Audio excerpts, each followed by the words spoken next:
The 2019 Minneapolis Boat Show, New Year, and there was much to see as awesome boats, docks, kayaks, jet skis, and even my pillow. Yup, packed the convention center. This year, the boat show seemed to come prepared with two themes, making me feel poor, ouch, and pontoons, pontoons, pontoons.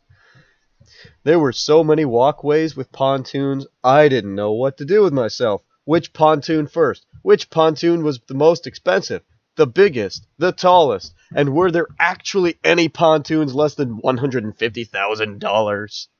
If you thought you needed to see pontoons throughout the year, by the end of the day here, I think you'd be set for a while. There was a 2-story pontoon, with a water slide, of course. There were pontoons with legs. They could stand, they could sit, they could lay down, and heck, if you trained them right, maybe they'd even fetch you a beer. There were twin-engine pontoons, and there was no shortage of luxury pontoons with bimini covers, with big engines, and big power.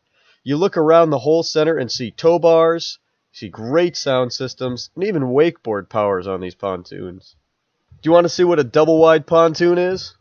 Up the stairs to a couch. Coming around, hold on, there's a bit of distance covered. There's another couch. There's a barbecue. There's a tow bar. Take a look all the way to the other side. You have the sound system on another couch on the other side. Captain's chair and another couch. Oh, and did I mention a barbecue with your plenty of deck space to probably set up a badminton net on? Why didn't they set up a badminton net just to make sure you get it, that you need a special permit to transport this boat on public roads? Don't worry, though. They did have other types of boats there, like these boats, for example. No, but seriously, there were others, and I'll get to those in a moment. I'm just going to walk through a few more pontoons since I have the footage so you can see the boats. The couch space was nice, and some of the boats even had bars on board for 2- or 4-person bar settings. The pontoons were most all really nice with lots of features. These pontoons were priced around $55,000 to $70,000, and you look around and have the console catch your eye and note that some had too many buttons to count in a short amount of time. Which one's the eject button? So yes, they had pontoons, and although a less expensive pontoon could be found, most pontoons seem to be in the $60,000 to $160,000 range. This boat could be upgraded from its only 350 horsepower engine to a 400 horsepower engine, so it's going to get its own theme music played while you check it out.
There were so many pontoons with 200 to 300 horsepower, I wondered what a gentle little cruise around the lake meant these days.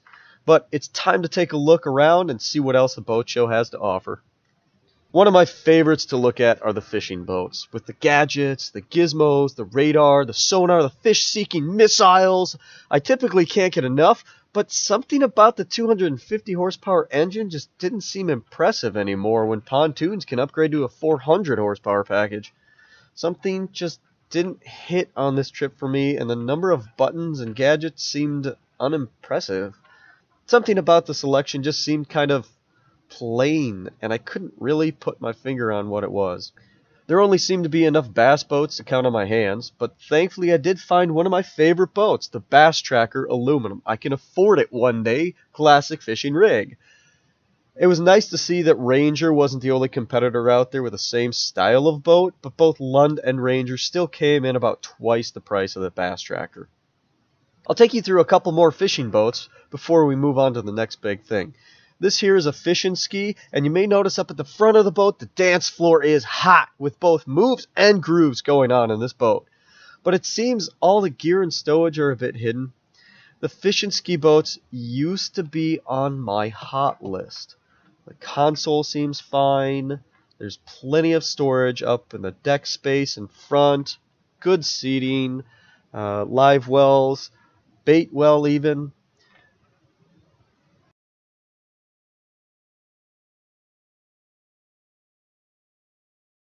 This blue fishing ski with tow pole, for example, is a pretty looking boat.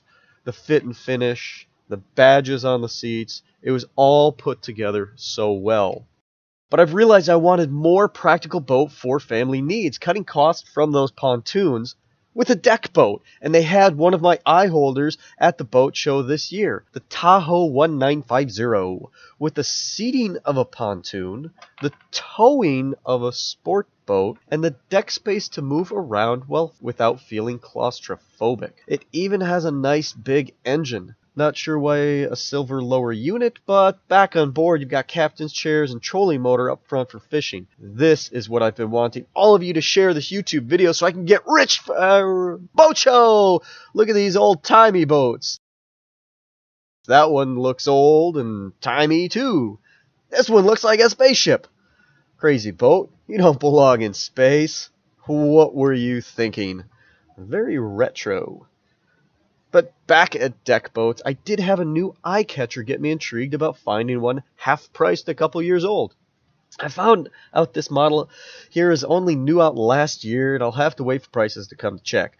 I'm going to call this the gem find on my list for the 2019 boat show. I don't typically like similar models, but this one really caught my eye with good interior space usage and just the overall design of how you could sit and have the seating positions. The one next to it, for example, just didn't click for me, but it's time to go explore a little more.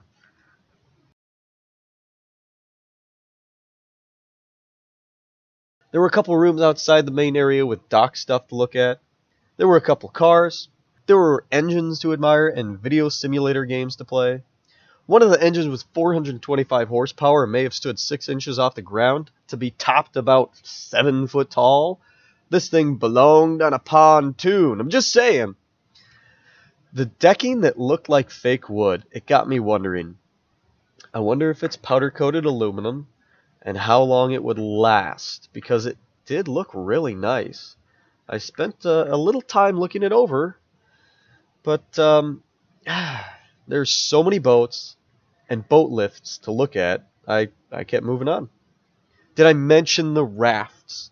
Hey, can't leave out raft for raft lovers out there. Gotta look at the inflatable boat market too, but does anyone ever deflate a raft like this? It's like having your own bumper car in boat version, only don't do that so I'm not liable for suggesting anything of the sort. I know I showed you the jet ski next to my pillow, but they had a couple more setups around the show. If you have kids, they did have some virtual and interactive forms of entertainment. Catch the fish using a phone and an ice fishing rod pointed at virtual fish. There was plenty to eat, including the awesome and undeniable mini donut covered in way too much sugar. There were a couple fish and ski runabouts, but the last two main parts of the boat show came down to size and power. Lots of power, either in small boats or in large. Some boats had so much power they had training simulators to teach you how to handle these boats with all the features. Lots of features too. But before we check out wakeboard and ski section, we'll check out the towering beasts of the show. And a quick thanks to Lord Fletcher's for a really nice hoodie for my daughter, and other swag providers for the great swag this year, such as a new beach ball. Bah, bah, bah, bah.